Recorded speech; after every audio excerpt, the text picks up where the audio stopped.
What's up, everybody? Welcome to the year 2030. We have some work to do today.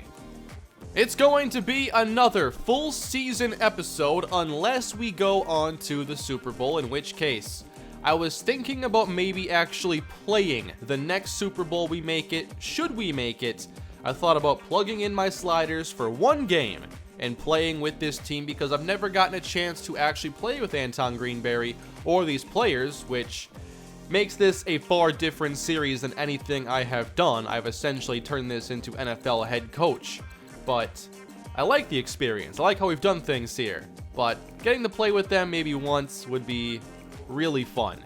I'd enjoy it. So the situation this year is that the offense is still really good. Mostly intact from a year ago. I like our players a lot. There isn't anything that has me super concerned. Hopefully we have someone break out as the second tight end behind Dontarius Payne. On defense, I'm a bit more concerned because safety is an issue and it might be something we need to address in a trade. But we do have some young players that I kind of want to be patient with. There's Ronell Bedell here from Alabama. Or we could go with the undrafted rookie. There he is, Denard Ricard from Eastern Michigan. Now, do I need 7 free safeties? Probably not, but I only have 1 strong safety. So we'll go through preseason, get things taken care of, and then the games will start counting. I know a lot of you like Denard Ricard, so what we're going to do with him is move him to strong safety. He's going to have the opportunity to start, and I want to make him a focus player, and we'll see how that goes. Because I'd rather not trade for a large contract right now if we don't need to. Oh, what does that say? Oh no. This season. Oh, this is not good. Perry Cummings with a partial PCL tear in the preseason. He's going to miss probably 6 or 7 games with that injury because I haven't simmed to the regular season yet. Wow. That is really going to shake up this season. No Perry Cummings to start. In the preseason, our quarterbacks did a pretty good job. Anton Greenberry did Anton Greenberry things for the most part. Then you had Charles Backus throw 3 touchdowns and 1 interception, but his accuracy was nowhere near as good as Greenberry's. On the ground, Derek Gill got much more of the workload thanks to the injury to Perry Cummings, and Gill ended up with 3.7 a carry and 1 touchdown. So either Derek Gill is going to start or we have to sign a veteran until Perry Cummings returns. Marvin King led us in 2 of the receiving categories here. He's very speedy, so that's fun to see. Should help his development out. Dontarius Payne with 2 touchdowns. TJ Mullins, 266. Someone's got to take over now for Trevontae Sanders. So maybe it's King, maybe it's Mullins. But we still have our starters playing pretty well. And on defense, we have any sacks? Ooh, Jamario Mullins, that's a lot of tackles. That's a fair amount of sacks for 4 preseason games. 7 sacks is nothing to really brag about, but it's something. And we had 2.5 go to the rookie Marshawn Essex. So that's good to see. And then 4 interceptions. And Derek Haynes did well after a down season a year ago. Whoa, that worked! I couldn't believe it! So we had a lot of guard depth, and I just traded Joey Overhauser to the Chargers for Bradley Coakley, a running back. So here's who I just traded for, as I do want to make sure we have like a 2 running back system going into the season. So we trade for the 29-year-old Bradley Coakley, also went to Air Force, same school as Perry Cummings. Bradley Coakley, solid speed, very good carrying, has good ball carrier vision. Not a power back, but he catches the ball pretty well. 77 route running is nice. So we'll go with Coakley and Gill to start the season, trying to fill in for Perry Cummings. Defensive end is going to be a strange situation this year. We have Gregory Anthony, who really needs to take that step forward to lead the defensive line. Thankfully, defensive tackle's looking pretty good with Stewart, Paul Bryan, and Marshawn Essex. Should sign 1 more player probably for some depth. I have like 90 left outside linebackers. Another trade has been made as we trade Santiago Huggins for CJ Thorpe and a 5th round draft pick. We had enough linebacker depth, especially after drafting Armstrong in this past draft, so we We get Huggins to Philadelphia, and we add to our tight end depth and get a pick. For some added depth, we'll just sign George Fleming, who's a longtime veteran here in the league, 10 years.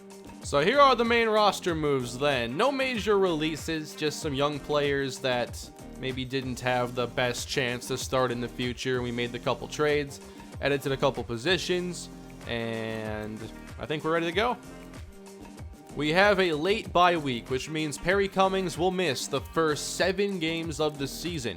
So with an older Anton Greenberry, and now our running game no longer having the best back in the league, can this Browns offense maintain the standard of excellence that we are used to? Let's begin the season. Well, it appears the offense did a pretty good job, but that defense, they gave up 42 points to the Atlanta Falcons. But they didn't do it on many yards, so I wonder if there was a special team score in there. 3 touchdowns for Anton Greenberry. That's an excellent stat line. Good numbers here for Adrian Welch. Then Devontae Cook had a solid day. Bradley Coakley, 60 yards and 3.8 a carry. Greenberry had to run for a touchdown. What about our other running back, Derek Gill, 4 yards a carry. Gregory Anthony did sack Welch 1 time. Let's see, was there a return touchdown or anything? No, I guess they didn't need many yards to get 42 points. So, 0-1 to start the season. Is it time to panic with this team? The Browns lose in week 2 to Brock Wall and the Baltimore Ravens 31-17. Anton Greenberry throws a touchdown and a pick, while Brock Wall 2 touchdowns, no interceptions. They had a big day from their running back, Tyrone Levy. Then 70 yards as well from Sullivan. So run defense, we gotta talk about that. Alright, so this season is already off to a really poor start. Is there anything we can do to fix it fast? Oh, you've gotta be kidding me. Oh man, this season is off to the poorest start we've seen in a very long time. Perry Cummings and Shadon Underwood are going to miss the next 5 games. I'm not sure trading for a better defensive end or a better safety is going to even matter now, with our 2 best playmakers on offense out. Why don't we check on contract demands for this year and look at Perry Cummings. He wants $86 million over 7 years. He wants the long-term contract. And it's hard to deny that he has earned it, because he is the top-rated running back in the NFL. He's a Rookie of the Year winner, a Super Bowl MVP. He has just been outstanding. Here's what he's done in 3 years. All he did is put up 1,300 yards as a rookie and then top it the next 2 years with even more touchdowns. Cleaned up the fumble problems after 1 season, and he catches the ball well enough. He also has a punt return touchdown in his career. So Perry Cummings, I do want to re-sign him. He has just been too important to this team, and he is the best running back in the NFL. So it's a big year for re-signing yet again. And we're in the midst of a really bad start this season. We have holes on defense, and now holes on offense because of injury. Wow. This is going to be a real test. Like, is the Super Bowl window shutting? What's the situation with this team now and going forward? This could be a down year for us, and I might just need to accept it. We have holes on defense. We have injuries. Getting aggressive to fix those holes now might not even get us to the playoffs. It might not be enough. Now, there's still a lot of football to play this season, but I guess I'm a bit worried it's not going to get much better. So I guess it's a good thing we have some extra draft picks. It's as if this team heard me and said, wait a minute, what are you talking about? 48-0? That's a statement game right there. The Bengals can't even sniff the end zone. They had 123 yards of offense. Are you kidding me with this performance? Anton Greenberry with 3 touchdown passes. Lawrence Christick passed the ball 17 times and didn't do it very well, it seems. On the ground, what'd we do? Coakley, 5.4 a carry. Nice job, ground game. And run defense, you stepped it up. Then Julian Wall and Javonte Mann score along with Dontarius Payne. How about that defense? Bengals stats don't matter for this one. 2 sacks for Gregory Anthony, 1 for Stewart, a split sack here. All right. I'll settle down now. We win again, and this time it was against the 2-1 Texans. So it's only a 3-point victory, but we do get the win. 2 interceptions by Anton Greenberry, that's less than ideal. Bradley Coakley for 80 yards, and 2 touchdowns for Derek Gill. So they're doing what they can in the absence of Perry Cummings. And Julian Wall does another good job here with 94 yards and a touchdown. There's a touchdown as well for Trip Beckett, our former tight end. And defensively, no sacks and no interceptions. Now here's what's interesting. Let's go back to the main menu. I have to show you something. Perry Cummings has been cleared by the doctors way early, but he'd have 83 speed and 80 injury. He wouldn't be Perry Cummings anymore. So we're not going to do that. We're not going to rush back Perry Cummings. I wish that the risk and reward was actually something you need to make a decision about. Like, yes, have the higher injury risk, but how about we have him a little bit faster than 83 speed? Come on now. I really wonder, though, if I put Perry Cummings on the trade block. Not that I want to trade him. I just wonder what teams would give up for him. Like, would you get a first-round pick and a good player? What would you even get as an offer? After starting 0-2, we've allowed 27 points combined in our last 3 games. And this time we win 31-3 over Tampa. Alright. Okay. I guess I didn't need to worry so much about this team, maybe? We have 2 more touchdowns here for Derek Gill.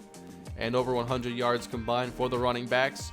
Julian Wall scores every week, filling in for, obviously, Shadon Underwood. And the defense this time, we have a couple picks for Glears and Goodwin, and no sacks. The winning streak is over as the Steelers get the best of us 31-17, despite us outgaining them quite significantly. 3 touchdowns for Benjamin Higgins and 2 for Greenberry with near 400 yards passing. It took him 51 pass attempts.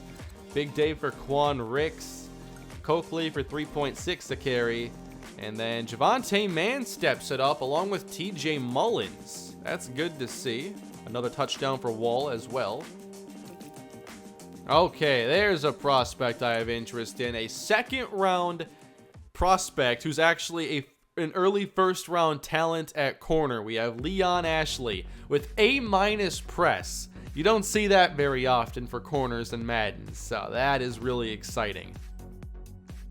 Shadon Underwood has been cleared, but we're definitely not going to play him at 76 speed. Julian Wall, enjoy your extra experience. Heading into the trade deadline, the Browns are now 4-3. If we had been something like 2-5, I probably would have looked to trade like Tre'Davious White and anybody who I didn't really have interest in keeping for next year. But instead, the Browns are going to hang around a little bit longer. Maybe they can go back to the playoffs, we'll see.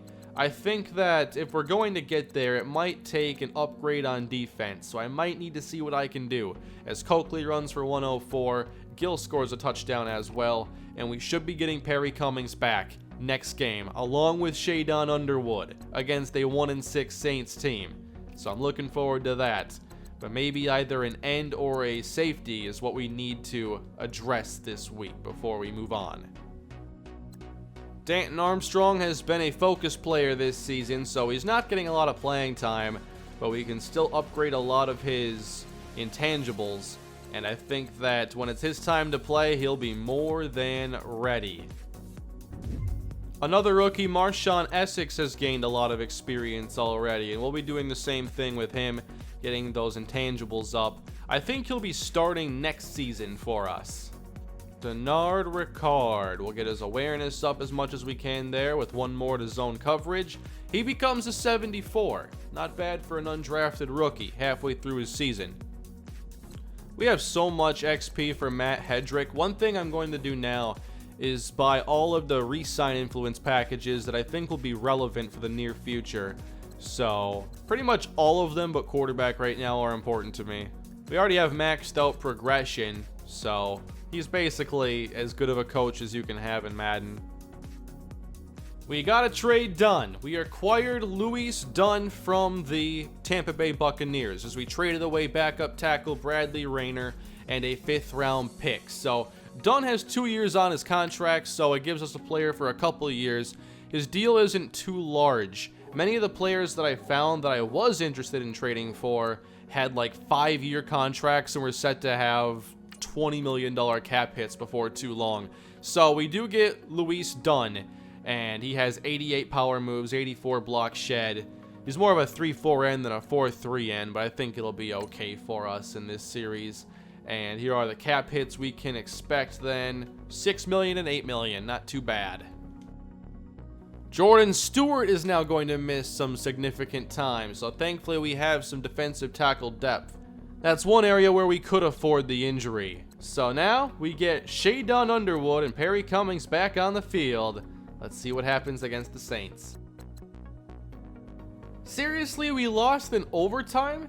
37-31, the Saints pull off the upset. Big day for Vander Hearns. And on the ground, Perry Cummings returns, running for 100 yards. But it's not enough to help us win. Shadon Underwood came back with 173 in the air. And we just couldn't win. Come on. We beat the Steelers this time, but we're still trailing them in the division. 38-24 is your final. And Greenberry throws 1 touchdown. Cummings, no touchdowns yet since he returned. And 2 scores for Bradley Coakley. All right then, Julian Wall has a good day. How about the defense? Are they getting any sacks yet? They had a couple this week for Glears and Anthony. And interception for Tre'Davious White. I think it's a good time to begin negotiating some contracts for next year. Let's begin with the best running back in the NFL. It's Perry Cummings. I want to keep him in Cleveland. And he wants a bit more money. He must have been talking to Le'Veon Bell. I definitely want to keep Jamal Coples going into the future, and we have the cap space. And Coples will sign the deal on the first try. Perfect. We keep our 99 overall, 25-year-old right tackle. I will need to think about Julian Wall first, as we have Underwood on the roster, Javonte Mann. We'll see if a long-term deal with Wall is best for this team, and we'll do that later on. We still have work to do to make the playoffs, but we're doing a pretty good job right now as we improve to 6-4. 34-27, we beat the Chargers. Anton Greenberry, 2 touchdowns. Byron Davenport throws 3. Then Perry Cummings does find the end zone finally this year, his first touchdown of the season. Underwood for big yardage. And look, Javier Funchess, 5 catches, 16 yards. How is that possible? I am prepared to give Perry Cummings $90 million over this 7-year deal. A monster running back contract. Oh, he wants even more. By the way, in this draft class, there are 5 draftable quarterbacks and only 2 in the first 2 rounds. Not a good year to need a quarterback whatsoever. We upset the Denver Broncos and pull back into first place in the AFC North. We've come a long way this season. 3 touchdowns for Anton Greenberry, and we sacked Walsh 5 times. So Perry Cummings, 132 on the ground. And then Julian Wall, 43 yards, 62 for Javonte Mann. Defense, how'd you do it? Oh, I saw 3 sacks there for somebody. That's Anthony, 1 for Glears, half for Luis Dunn, and half for DeJuan Hull. All right, good performance. We've won our 4th game in a row. This team is getting hot at the right time, essentially. 2 more picks for Greenberry, as his numbers haven't been huge this season. Lawrence Christick throws 3 interceptions, so that's pretty cool. Cummings not finding the end zone all that often. Let's see who got those interceptions, though. We got Lawrence Glears twice and Francis Goodwin. Another win over the Carolina Panthers. In this game, Anton Greenberry just 1 touchdown, 1 pick. On the ground, Perry Cummings, a touchdown.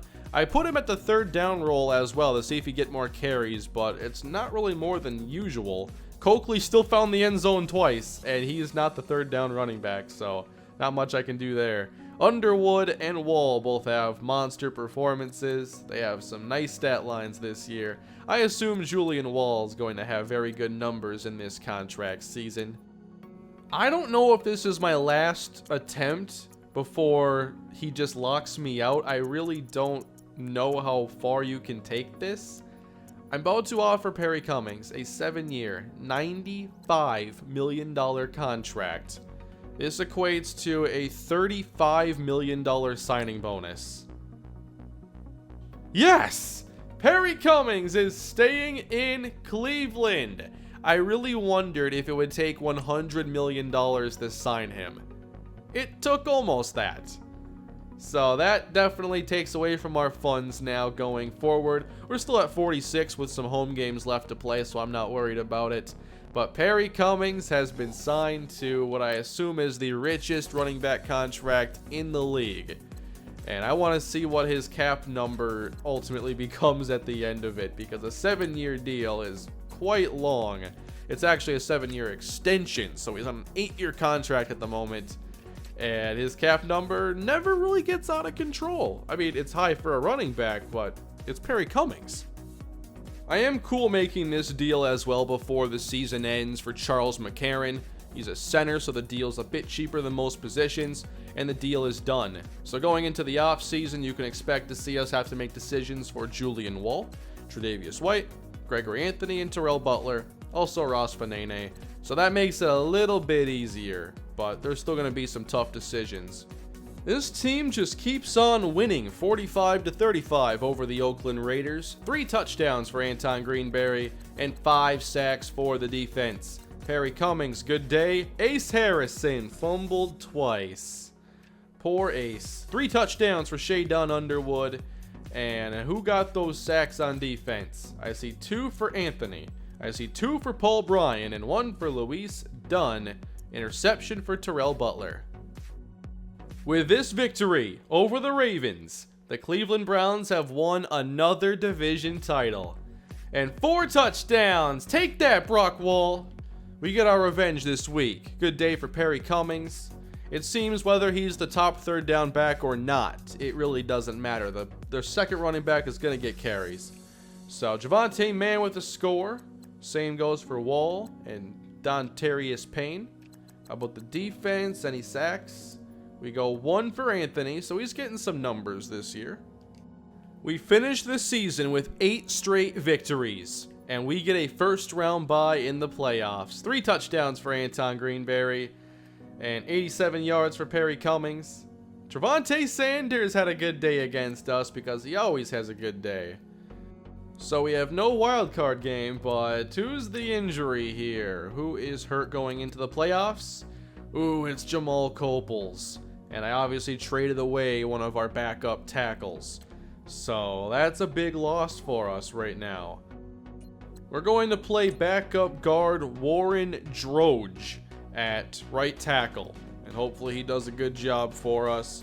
So now we're on to the postseason, everybody. Before we start simming these games and see how far our team can go, let's check on the stats for this season. We had the 2nd ranked offense and the number 1 defense. How about that?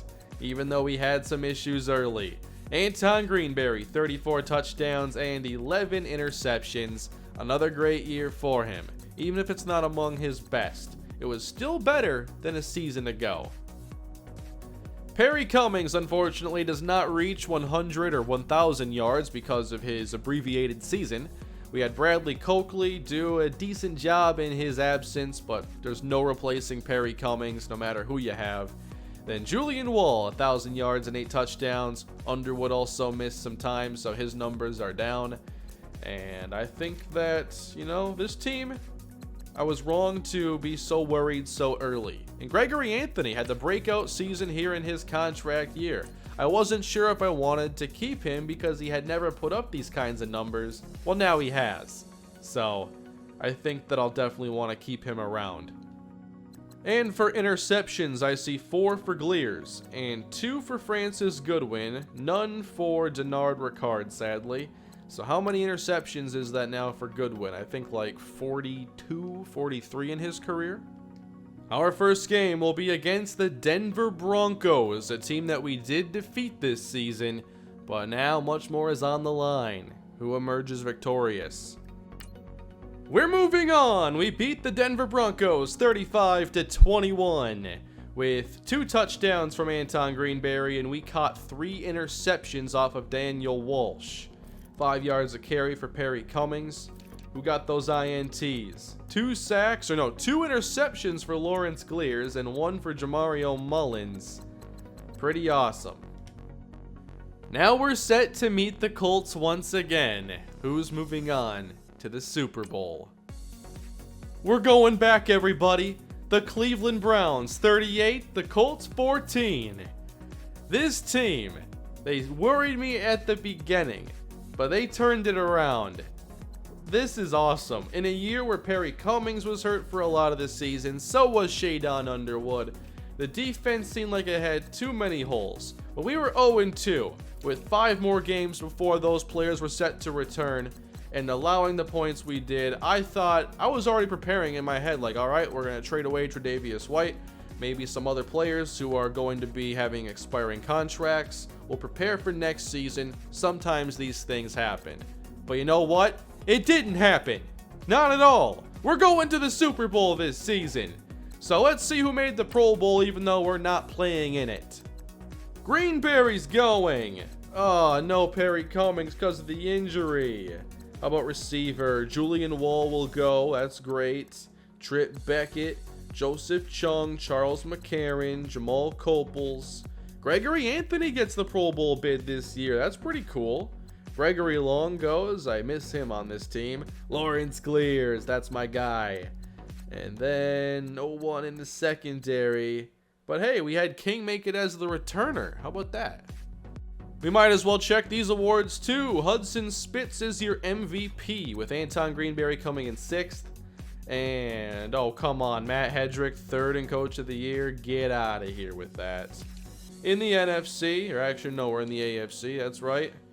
No Offensive Player of the Year for Anton Greenberry. He comes in 2nd, but he has like 20,000 legacy, so I think he'll be okay. Lawrence Glears, Defensive Player of the Year. Offensive Rookie, Dylan Stepnoski for the Jaguars. We had Derek Gill come in 4th. Defensive Rookie of the Year is Gordon Day. Best Quarterback, Greenberry. Why is he always in 2nd place? Best Running Back, we know who it really is. Best Receiver, Pierce Montgomery. Offensive Lineman, we got 3 out of the top 4. Jamal Copels takes it. D-Lineman is Gregory Anthony. That should be some major XP for him now.